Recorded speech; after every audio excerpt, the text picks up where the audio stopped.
Namaste and a hearty welcome to Soft Talk. In this episode of the program, I'll be talking about the ordeal, the 40-year ordeal of a Nepali man languishing in Indian jails, several Indian jails for 40 long years. The title of my presentation is The Quest for Justice, 40 years and counting. So let me start the program. How does it feel to be behind bars for 40 long years? That too on an unsubstantiated, unproven charge. How does it feel to languish in inhuman conditions, away from family and friends, without even the faintest of hope for legal recourse?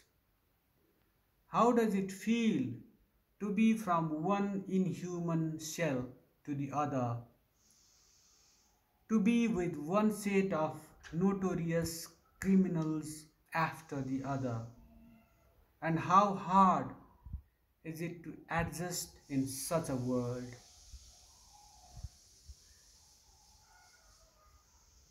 And how can one remain sane after spending so many years in such an environment? And how does it feel to be treated as guilty without proof? Durga Prasad Timsina of Lumbak, my municipality, Ward number 10, Ilam district, knows better. Or does he? Before proceeding any further, let me dwell a bit into the man and the charges against him. For this, let me take you back to the 1980s and a bit beyond. Durga Prasad Timsina, also known as Dipak Jaisi, was in his early 20s, living in Darjeeling, where the Gorkhaland movement was at its peak. Those were indeed difficult times for Nepali migrant workers in particular and the Nepali speaking community in the Darj town in general. At that time, Nine Ghale of Darjeeling moved police against Dipak Jaisi, accusing the latter of killing his wife Janu Gurung.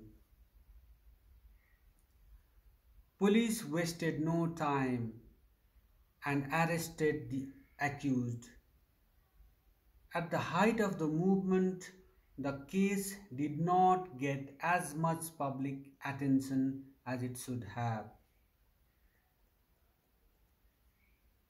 But recent reports have questioned if the charges were fabricated.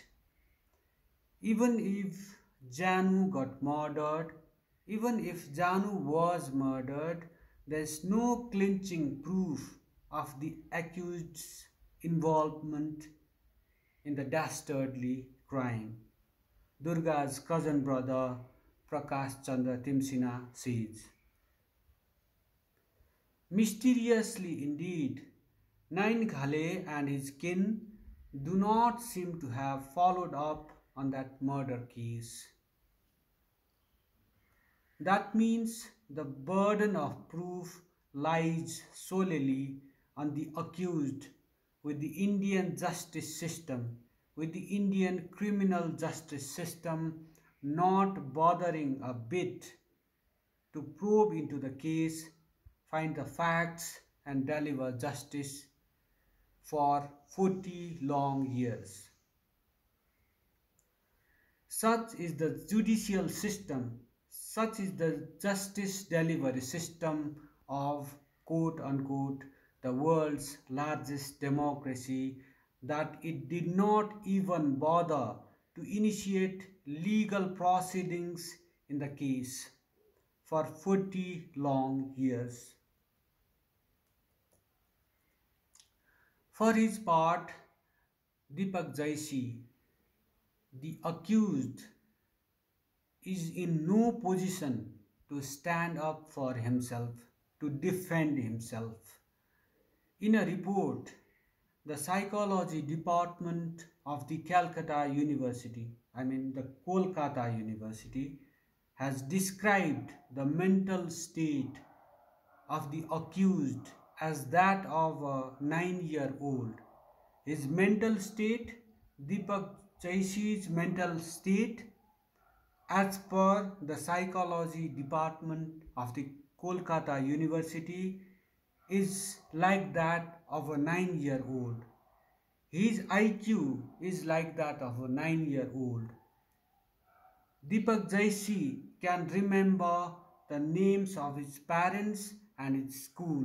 That's all. That's a life wasted. That's the result of a life wasted behind bars. For no crime, for no offense of his own, I must say. Light at the end of the tunnel. Dipak got released on March 20, 2021 on medical parole thanks to collective efforts. Prakash Chandra Timsina, a cousin brother of Dipak, was relentless in his pursuit for the release of Dipak. At the request of Prakash, the NGO called Vishwa Seva Vistar provided support and brought brought Prakash to Kolkata for his meetings with Dipak. Nepal's consulate in Kolkata also chipped in, playing some role in the release of the imprisoned by deputing a staffer for court proceedings and engaging in frequent communications with Prakash. Radhesham Das, a prisoner of conscience, informed the Bengal Radio Club about the man languishing in Indian jails, from Darjeeling to Alipur to the Dum Dum Central Correctional Home in Kolkata for 40 long years. A team of Indian advocates, Hirak Sinha, Malai Bhattacharya, Suryajyoti Ghosh, and Swekat Banerjee, fought for justice for the alien, whom the Indian criminal justice system had failed and forgotten. As per the court paper signed before the release of Dipak, Prakash will have to present Durga alias Dipak before the Kolkata Sessions Court if the court issues orders to this effect. And the cousin brother will also have to inform the Nepali consulate in Kolkata about the condition of Dipak, especially the mental condition of Dipak, every 6 months. This means legal proceedings against Dipak are not yet over, that they will continue when Dipak regains his mental health, if at all. Guilty or not, mentally fit or not, Dipak Jaisi has some inviolable human rights. There can be no compensation for the injustice that Dipak has suffered under the Indian criminal justice system. Indeed, justice delayed is justice denied. Even if the deliverer of injustice is the judicial system of quote unquote the world's largest democracy. But Dipak still is entitled to compensation as per the law. That is where the government of Nepal and the consulate, the Nepali consulate in Kolkata, have to step in. Their inaction in this case will further embolden the Indian state to trample on human rights of innocent Nepali migrant workers, whether it is Meghraj Banjade of Argakhachi. You must not have forgotten the Arusi Meghraj murder case, the notorious one, or Dipak Jaisi of Ilam, or numerous other unnamed workers who continue to get subhuman treatment at the hand of their employers and the Indian state. Summing up, it would not be wrong to state that the Indian judicial system, the Indian justice delivery system, and not Dipak Jaisi is on the dock in this case. How the judiciary of the world's largest democracy delivers justice in this case will tell the world a lot about the true nature of Indian strain of democracy. On this note, I wrap up this edition of Soft Talk.